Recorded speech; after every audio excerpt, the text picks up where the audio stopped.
راشن رعایت پروګرام چې دا شروع شوی زیاتکر د کسان چې هغه د پروګرام نه دي خبر لکه څنګه د بنظیر روپۍ شروع کیږي نو دغه شانتي راشن رعایت پروګرام چې دام شروع شوی پاغي کې تاسو ځان لا راشن چې د پارزان قیمت باندې راغسته شي پاغي کې تاسو د وړو ترونو مارزان پریوزي د سینور پیکیجونه چې دي هغه تاسو ته ارزان چې دي دا به پریوته شي دغه شانتي پری اټا پروګرام چې کومونو پاغي کې ځینې کسان ته چې دي پری وړه نه ملوي او ځین ته چې دي هغه پری وړه ملو شي نو دغه شانتي دا راشن رعایت پروګرام چې دي دا هم د بدی کې تاسو ځان ارزان وړه او نور پیکیجونه چې دي دا هم راغسته شي خو هغه لپاره څه شرطونه دي ځکه ځینې کسان لاړ شي نو دي ته دغه راشن چې دي دا میلاو نشي بل د دې لپاره کم طریقې کار دی دا ته په دې ویډیو کې خو هغه لپاره چې دې ویډیو به تر اخره پورې ګورئ یو لایک شیر کمنټ چې دې ویډیو لا لازم ورکوي ځینې کسان اکثر دغه دکان ته لاړ شي موږ ته راشن رعایت پروګرام کې چې دې پاغي کې موږ ته دا راشن چې دا بارزان میلاوي نو هغه ته دغه راشن چې دې دا میلاو نشي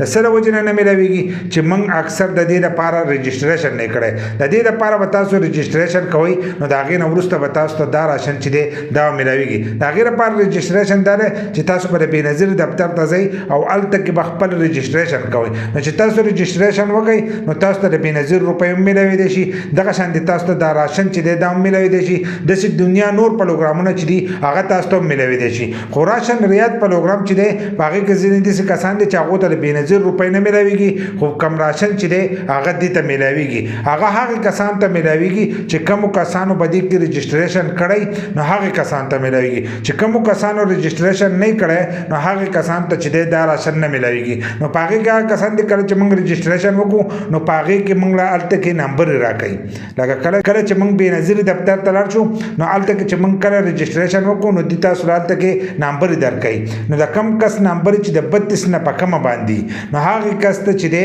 هغه ته د بنظیر روپۍ چې دی دا ملويږي خو چې د 32 نه لپاسه نو د بیا د بنظیر روپۍ چې دی دا نه ملويږي ځینې دي کسان چې هغه ته بیا بدی کې راشن ملويږي کوم کسان ته ملويږي دا کوم کسان سکور چې دی هغه دغه نه کمی دا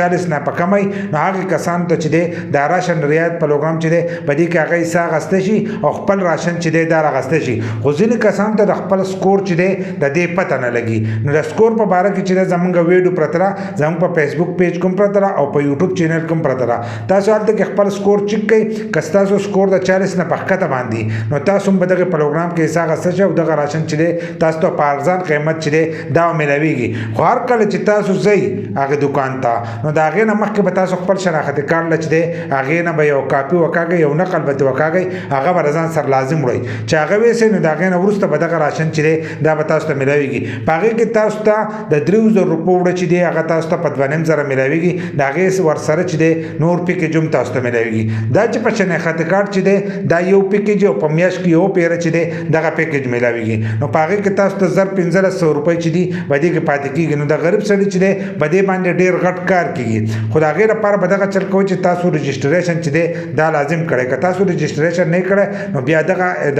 پروګرام کې چې دی به دې کې تاسو حصه چې دی دا نشئ اخیستلی او اوس چې دی دغه پروګرام شروع شوی کومو کسانو ته د بنظیر روپۍ ملويږي هغو ته خاص هم ملويږي خو د کومو کسانو سکور چې د 40 نه پخکته باندې نو هغې کسانو ته چې دی هم دا راشن چې دی دا ملويږي د هغې لپاره به ځئ یوټیلیټ سټور ته په یوټیلیټ سټور کې چې دی دا په دغه راشن چې دی دا به تاسو ته ملويږي نو کم کسان چې نو خبر نو د دې ویډیو په تر باندې به خبر شوي او که کم نه خبر نو تاسو دا چل وکئ چې دا ویډیو مخکې شیر کړئ چې نور کسان چې دي هغه هم د دې نه خبر شي ځکه په ملک نن سبا ډېره زیاته مهنګۍ ده نو چې خامخا د دې نه هغه لږه ډېره پیدا چې ده هغه ترې واخلي